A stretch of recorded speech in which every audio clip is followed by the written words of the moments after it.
não é preciso me dizer que vai embora.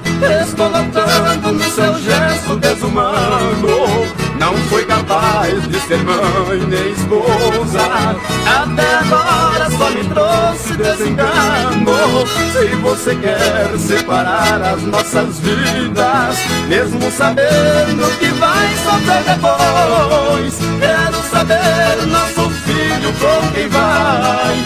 Junto da mãe vai ficar longe do pai, pagando o erro praticado por nós dois.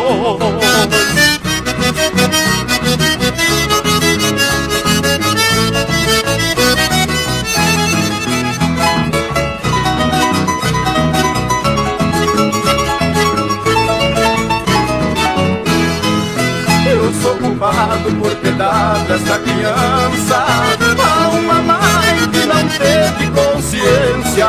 O nosso filho, fruto de um amor errado, está calado diante de tanta imprudência.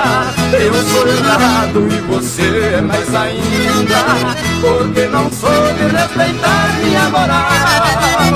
O inocente filho de pais separados, no